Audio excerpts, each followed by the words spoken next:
New start ಆಯ್ತು sir. ಆಯಿತು ಅದೇ okay. So right. So next they started for the income and expenditure account. So in non-profit organizations will be very carefully observations about for receipts and payments items for the expenditure and income. So here Cricket Club of Mangalore, so income and expenditure account for the year ending 31st/3/2014. So open the expenditure and rupees column, again income and rupees column. So left side is debit and right side is credit. So open the 4 columns. It is a expenditure column, rupees column, again income column and rupees column. So debit and credit they open. So make the first one by one the payment side. So payment side ಅಲ್ಲಿ ಇರತಕ್ಕಂಥ ಐಟಮ್ಸ್ಗಳನ್ನು one by one ನೀವು ಏನು ಮಾಡಬೇಕು ಅದನ್ನು ನೋಡ್ಕೊಳ್ತಾ ಬರಬೇಕು. So ಅದರಲ್ಲಿ expenditure side ಅಂದರೆ payments will be transfer or payment will be treated to the expenditure ಅಂತ ಕರಿತೀವಿ ನಾವು. ಸೊ ಹಾಗಾಗಿ ಸೊ ಪೇಮೆಂಟ್ ಸೈಡಲ್ಲಿರ್ತಕ್ಕಂಥ ಎಕ್ಸ್ಪೆಂಡಿಚರ್ನಲ್ಲಿ ಒನ್ ಬೈ ಒನ್ ನೋಡ್ತಾ ಹೋಗೋಣ. ಸೊ ಅದರಲ್ಲಿ ಆನರಿಯರಮ್ ಅಂತ ಕೊಟ್ಟಿದ್ದಾನೆ. ಸೊ ಎಲ್ಲ ಹೇಳಿದಂತೆ so honorarium it is a one of the person render to the services to pay the our honorarium or salary. So that amount will be expenditure, going for the expenditure treat to the 14,000 is a expenditure side. So next one other expenses. So other expenses also received to the 6,000. So 6,000 rupees for the received in the expenditure, some purpose of expenditure will be received. So that amount also expenditure side. So next one printing. So printing also the expenditure. So some printout for the purpose of our Cricket Club of Mangalore. So amount of value rupees 1,200 is received. So 1,200 is the expenditure side to printing 1,200 plus had outstanding printing. So adjustment ನಲ್ಲಿ number 1 ಫಸ್ಟ್ನೇ adjustment ಕೊಟ್ಟಿದ್ದಾನೆ, outstanding expenses ಅಂತ ಕೊಟ್ಟಿದ್ದಾನೆ. So outstanding expenses ಅಥವಾ outstanding expense ಅಥವಾ outstanding ಎಕ್ಸ್ಪೆನ್ಸಲ್ಲಿ printing ಇರ್ತಕ್ಕಂಥ ಎಷ್ಟಿದೆ 1,000 ಕೊಟ್ಟಿದ್ದಾನೆ. ಸೊ ರುಪೀಸ್ ವ್ಯಾಲ್ಯೂ ಆಫ್ 2,200 ರುಪೀಸ್ನ ಔಟ್ರ್ ಕಾಲಮ್ನಲ್ಲಿ ತೊಗೋಬೇಕು. So next by two rent. to rent. So rent amount also received rupees 2,500. So rent amount will be treated to the our expenditure. So expenditure ಆಗಿ consider ಮಾಡೋದ್ರಿಂದ ಅದನ್ನು ಕೂಡ expenditure ಸೈಡ್ನಲ್ಲಿ ತೊಗೋಬೇಕು. So next salary. So salary also they received by the our working or rendered to the service purposes, that is also the treated to this salaries also expenditure amount. So expenditure side nalli salaries rupees 7,000 rupees will be include. So plus had the adjustments. So take for the first adjustment nalli outstanding salaries ಕೊಟ್ಟಿದ್ದಾನೆ. So outstanding salaries ಎಷ್ಟಿದೆ ಅಂದರೆ 2,500 ಕೊಟ್ಟಿದ್ದಾನೆ. ಆ 2,500ನ had ಮಾಡಬೇಕು. ಇಲ್ಲಿ total salary ಒಳಗೆ had ಮಾಡಿದೆ 7,000 plus 2,500 total 9,500ನ ಔಟ್ರ್ ಕಾಲಮ್ನಲ್ಲಿ transfer ಮಾಡಬೇಕು. ನೆಕ್ಸ್ಟ್ ಬರ್ತಕ್ಕಂಥದ್ದು postage. So postage and telegrams are also one of the expenditure. So that expenditure also treated to the income and expenditure. Means expenditure side ನಲ್ಲಿ postage-ನ ತೋರಿಸ್ಬೇಕು. So postage value is 330 rupees. So 330 rupees also the postage.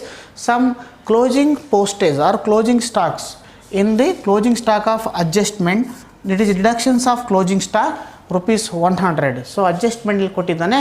ಅಡ್ಜಸ್ಟ್ಮೆಂಟಲ್ಲಿ ಕೊಟ್ಟಿರ್ತಕ್ಕಂಥ 100 rupeesನ less ಮಾಡಿದರೆ ನಮ್ಮ remaining values is 230 rupees is coming. So that 230 is considered to the expenditure of value. So next one coming for depreciation sports equipments. So depreciation on sports equipments ಅಂತ ಕರಿತೀವಿ. Sports equipment depreciation ಅಂದರೆ ಯಾವಾದರೂ ಆಗಿರ್ಬೋದು, fixed asset depreciation ಆಗಿರ್ಬೋದು ಅಥವಾ sports equipment depreciation ಆಗಿರ್ಬೋದು. ಆ depreciation amount ಏನಾದರೂ ಇದ್ದರೆ the depreciation also one of the decrease the value of the fixed asset ಅಂತ ಕರಿತಾ ಬರ್ತೀವಿ. ಅದರಲ್ಲಿ ಸ್ಕ್ರಾಪ್ ವ್ಯಾಲ್ಯೂನ ತೆಗಿತಾ ಬರ್ತೀವಿ, ಹೌದಾ, ಎಸ್ಟಿಮೇಟೆಡ್ ಇಯರ್ ಆಫ್ ಲೈಫ್ ಅಂತ ಕರಿತೀವಲ್ಲ. ಸೊ ಹಾಗಾಗಿ ಆ ಸ್ಕ್ರಾಪ್ ವ್ಯಾಲ್ಯೂನಲ್ಲಿ ಆಗಿರ್ತಕ್ಕಂಥ ಸ್ಕ್ರಾಪ್ ವ್ಯಾಲ್ಯೂ ಎಷ್ಟಾಗಿದೆ ಅಥವಾ ಡಿಪ್ರಿಷಿಯೇಟ್ ಎಷ್ಟಾಗಿದೆ ಅನ್ನೋದನ್ನು ಕೂಡ ಪ್ರಾಬ್ಲಮ್ನಲ್ಲಿ ಅಡ್ಜಸ್ಟ್ಮೆಂಟಲ್ಲಿ ಕೊಟ್ಟಿದ್ದಾರೆ. ಸೊ ಎಷ್ಟು ಕೊಟ್ಟಿದ್ದಾರೆ? ಡಿಪ್ರಿಷಿಯೇಷನ್ ಆಫ್ ಸ್ಪೋರ್ಟ್ಸ್ ಮೆಟೀರಿಯಲ್ ಅಂದರೆ 25,100 ರೂಪೀಸ್ ಕೊಟ್ಟಿದ್ದಾರೆ. But depreciation sports equipments value ಎಷ್ಟು ಅಂತಂದರೆ 30,100. So 30,100 sports equipment value. So deductions of 25,100 is B depreciation value. So deductions of the value 30,100 minus 25,100. So total outer column is expenditure is 5,000 will be treated. So that is the overall expenditure side. So next coming for going by the income side. So income also very important. The receipts items, the problem will be asked for the receipt sides items. Almost the identifications are transferred to the income side or income values. So income values is first one take by fee from functions. So fee from functions means nothing but so cricket club of Mangalore, they arranges to the some functions. So that functions is received by the some fees, or in case of admission purposes of admission fee also treated to the our income. Otherwise our members, the elected members of the our club members, are also in case of our cricket club members also the membership amount will be received, fee also received. So that fee is functionalized for the income value rupees 24,000. So 24,000 24,000 ಇದೆ, ಅದನ್ನು ಕೂಡ ನಾವು ಎಲ್ಲಿ ತೋರಿಸ್ತೀವಿ ಅಂದರೆ income ಸೈಡ್ನಲ್ಲಿ ತೋರಿಸ್ತಾ ಬರ್ತೀವಿ. So next one subscription. So ದೇಣಿಗೆ ಅಂತಕ್ಕಂಥದ್ದು ಕರೀತಾರೆ subscription for the purpose of our income value. So received by our trust or club ಅಂತ ಕರಿತಾ ಬರ್ತೀವಿ. So received or given by the member. So anything members will received by members of the invested or paying to the our subscription amount. That subscription amount also take for the inner column of rupees 10,000 of income side. So income side ನಲ್ಲಿ 10,000 ತಗೊಂಡ ನಂತರ ಅದರಲ್ಲಿ some adjustment of the problem ಅಡ್ಜಸ್ಟ್ಮೆಂಟ್ನಲ್ಲಿ ಕೊಟ್ಟಿದ್ದಾನೆ. Outstanding subscription, in case of any outstanding subscription ಏನಾದರೂ ಇದ್ದಂದರೆ ಆ outstanding subscription ಏನು ಮಾಡ್ತೀವಿ ನಾವು ಅಂತಂದರೆ ಹ್ಯಾಡ್ ಮಾಡ್ತಾ ಬರ್ತೀವಿ. ಯಾವುದಕ್ಕೆ? ವ್ಯಾಲ್ಯೂ ಆಫ್ ಸಬ್ಸ್ಕ್ರಿಪ್ಷನ್ ವ್ಯಾಲ್ಯೂಗೆ. ಆ ಸಬ್ಸ್ಕ್ರಿಪ್ಷನ್ ವ್ಯಾಲ್ಯೂ 10,000 ಪ್ಲಸ್ 2,000 ಅಂದರೆ ನಮಗೆ 12,000 ರೂಪೀಸ್ ಅಮೌಂಟು ಬರ್ತಾ ಬರುತ್ತೆ. ಅದನ್ನು ಇನ್ಕಮ್ ಸೈಡ್ನಲ್ಲಿ ತೋರಿಸ್ತಾ ಬರ್ತೀವಿ. So otherwise some problem will be asked for subscription amount in advanced received ಅಂತ ಕೊಟ್ಟಿರ್ತಾನೆ. ಸೊ ನಾವೆಷ್ಟು ಮಾಡ್ತೀವಿ?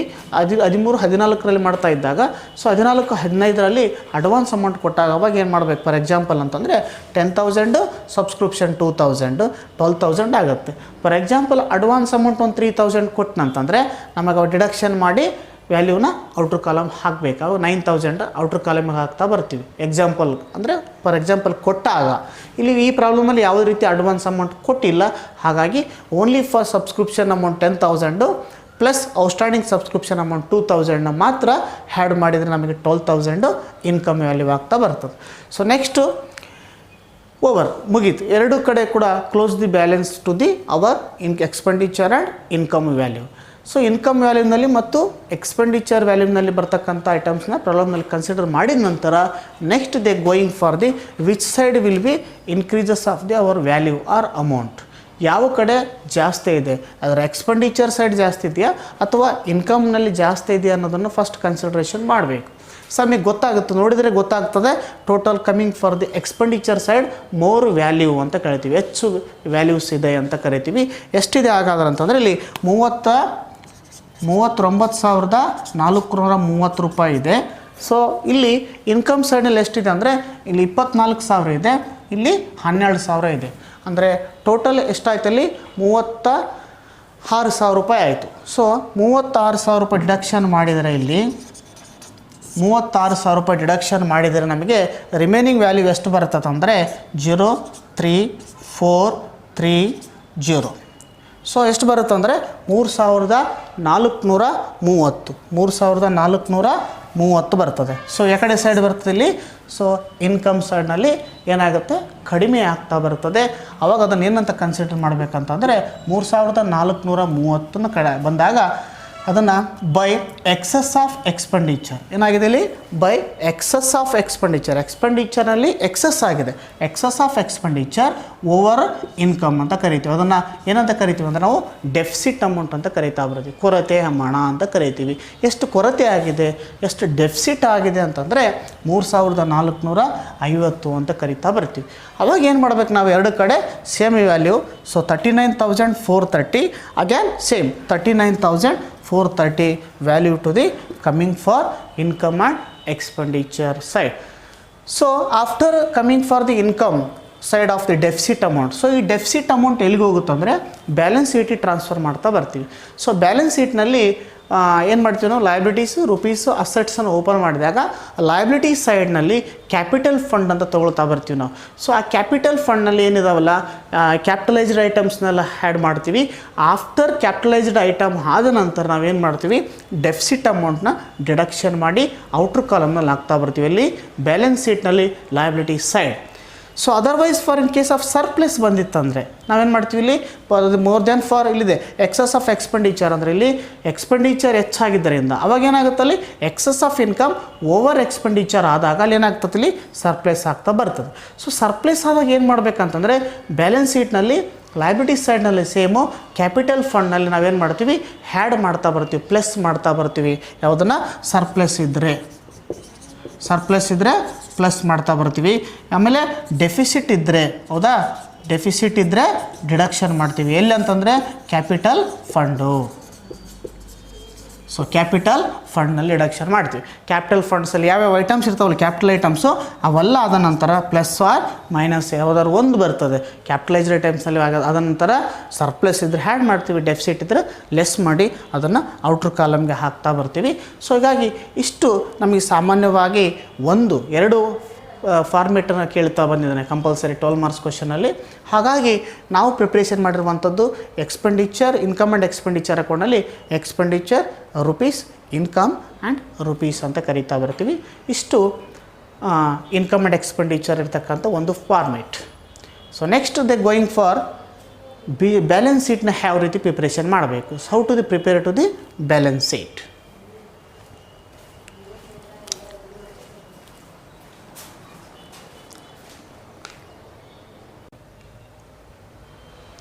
Okay, second one, non-profit organization second format balance sheet.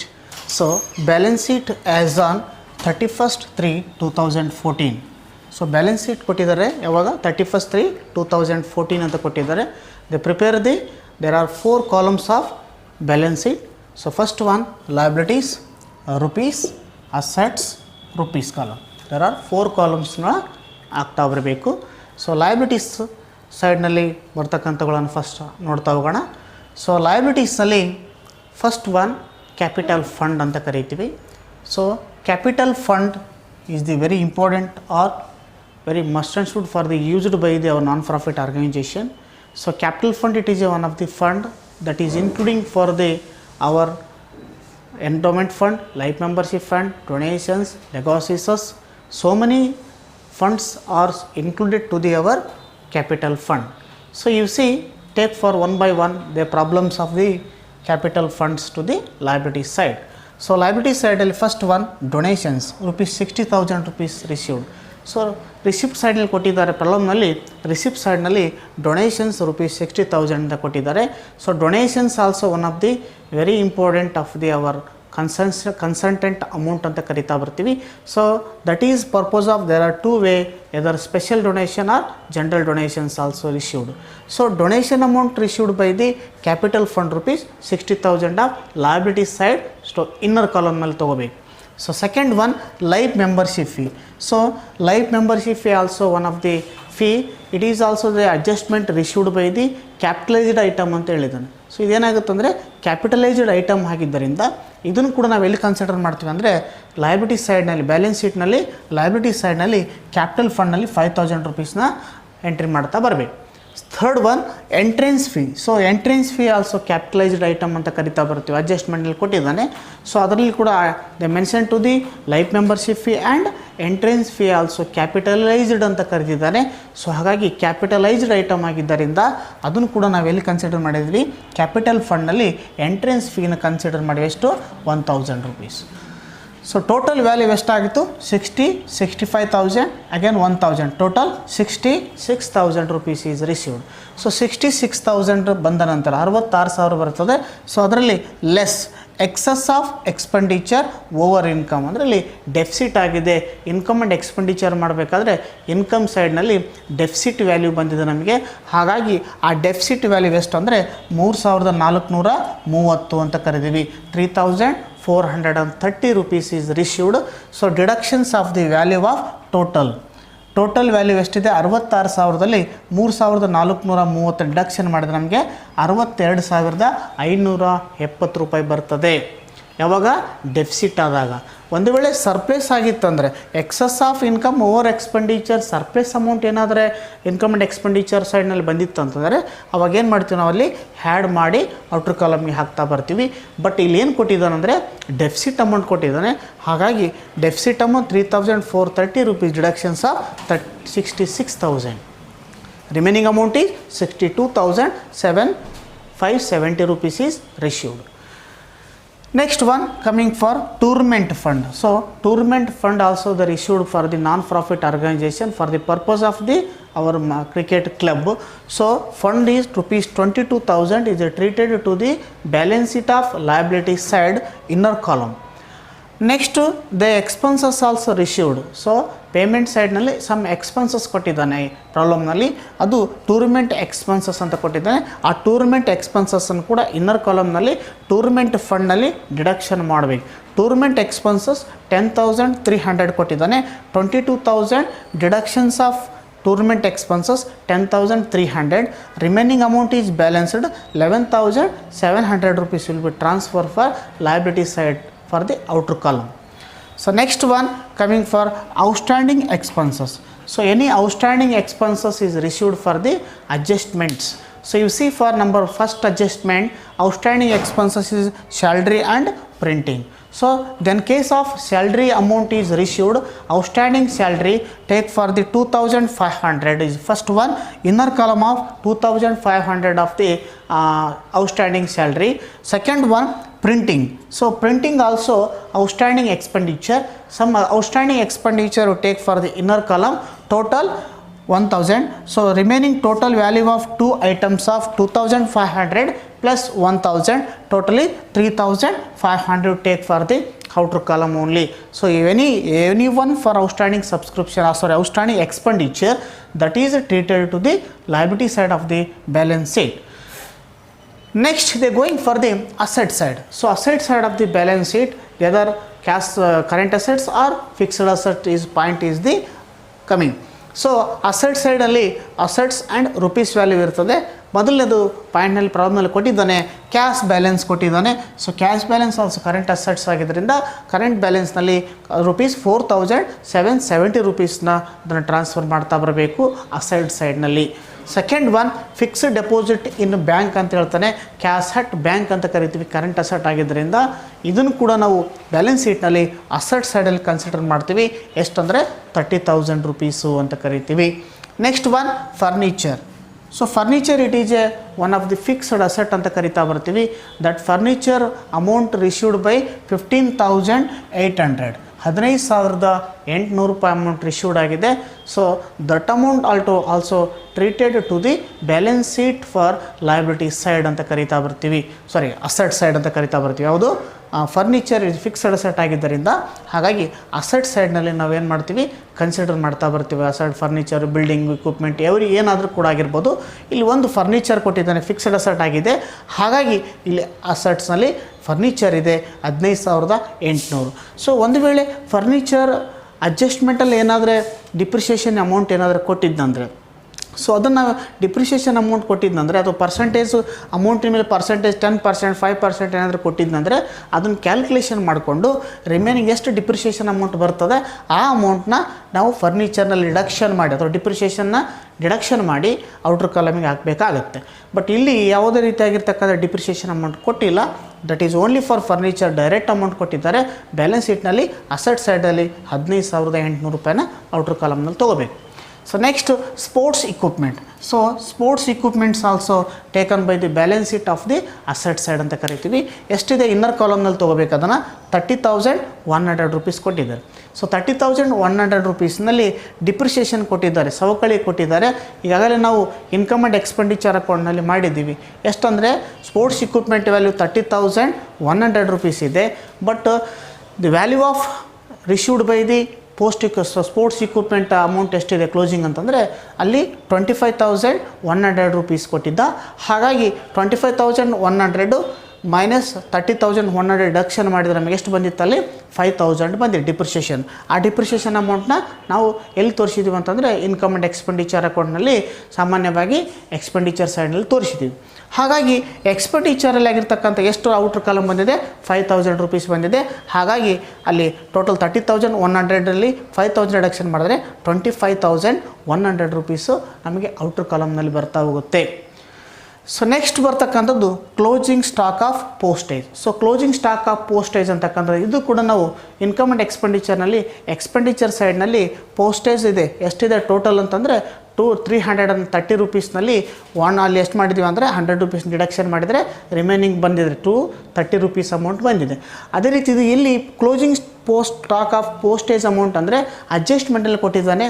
They postage closing postage and hand ಅಂತ ಕೊಟ್ಟಿದ್ದಾನೆ.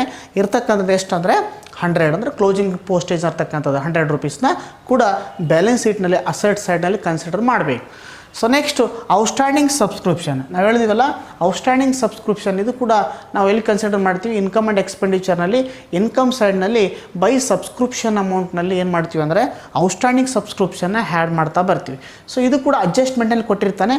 ಅಡ್ಜಸ್ಟ್ಮೆಂಟಲ್ಲಿ ಕೊಟ್ಟಿರ್ತಕ್ಕಂಥ ಸಬ್ಸ್ಕ್ರಿಪ್ಷನ್ ಅಮೌಂಟ್ನ ಔಟ್ಸ್ಟ್ಯಾಂಡಿಂಗ್ ಸಬ್ಸ್ಕ್ರಿಪ್ಷನ್ ಅಮೌಂಟಿಗೆ add ಮಾಡ್ತೀವಿ. In case of outstanding advanced subscription ಇತ್ತಂದರೆ ಸಬ್ಸ್ಕ್ರಿಪ್ಷನಿನ advance for the next year ಏನಾದರೂ ಇದ್ದರೆ ಅವಾಗ ಏನು ಮಾಡ್ತೀವಿ ಅಂದರೆ ಅದನ್ನು ಔಟ್ಸ್ಟ್ಯಾಂಡಿಂಗ್ ಸಬ್ಸ್ಕ್ರಿಪ್ಷನಲ್ಲಿ ಲೆಸ್ ಮಾಡಿರ್ತೀವಿ. ಹೌದಾ, ಟೋಟಲ್ ಸಬ್ಸ್ಕ್ರಿಪ್ಷನಲ್ಲಿ ಔಟ್ಸ್ಟ್ಯಾಂಡಿಂಗ್ ಸಬ್ಸ್ಕ್ರಿಪ್ಷನ್ ಆ್ಯಡ್ ಮಾಡಿದ ನಂತರ ಅಡ್ವಾನ್ಸ್ ಸಬ್ಸ್ಕ್ರಿಪ್ಷನ್ನ ಲೆಸ್ ಮಾಡಿ ಔಟ್ರ್ ಕಾಲಮ್ಗೆ ಹಾಕ್ತೀವಿ. ಅದೇ ರೀತಿ ಆ ಅಡ್ವಾನ್ಸ್ಡ್ ಸಬ್ಸ್ಕ್ರಿಪ್ಷನ್ ಅಮೌಂಟ್ ಏನಾದರೂ ಬಂದಿತ್ತಂದರೆ ಇಲ್ಲಿ ಔಟ್ಸ್ಟ್ಯಾಂಡಿಂಗ್ ಸಬ್ಸ್ಕ್ರಿಪ್ಷನ್ನು ಅಸೆಟ್ ಸೈಡ್ ತೊಗೊಂಡ್ರೆ ಬ್ಯಾಲೆನ್ಸ್ ಶೀಟ್ನಲ್ಲಿ ಅಡ್ವಾನ್ಸ್ಡ್ ಸಬ್ಸ್ಕ್ರಿಪ್ಷನ್ ಅಮೌಂಟನ್ನು ಲಯಬಿಲಿಟಿ ಸೈಡ್ನಲ್ಲಿ ನಾವು ತೋರಿಸ್ತಾ ಬರ್ತೀವಿ. ಸೊ ಅದೇ ರೀತಿ ಕೂಡ ಔಟ್ಸ್ಟ್ಯಾಂಡಿಂಗ್ ಸಬ್ಸ್ಕ್ರಿಪ್ಷನ್ ಇಲ್ಲಿ ಅಡ್ವಾನ್ಸ್ ಅಮೌಂಟ್ ಕೊಟ್ಟಿಲ್ಲ. ಹಾಗಾಗಿ ಓನ್ಲಿ ಫಾರ್ ಔಟ್ಸ್ಟ್ಯಾಂಡಿಂಗ್ ಸಬ್ಸ್ಕ್ರಿಪ್ಷನ್ ಅಷ್ಟೇ ಕೊಟ್ಟಿದ್ದಾರೆ ಅಡ್ಜಸ್ಟ್ಮೆಂಟಲ್ಲಿ. ಎಷ್ಟಂದರೆ 2,000 ರೂಪೀಸ್ ಕೊಟ್ಟಿದ್ದಾರೆ. ಆ 2,000 ರೂಪೀಸ್ನ ಬ್ಯಾಲೆನ್ಸ್ ಶೀಟ್ನಲ್ಲಿ ಅಸೆಟ್ ಸೈಡ್ ತೋರಿಸ್ತಾ ಬರಬೇಕು. ಓಕೆನಾ, right. The close the balance of balance sheet. So ಎರಡು ಕಡೆ ಕೂಡ ಟೋಟಲ್ ಮಾಡಬೇಕು.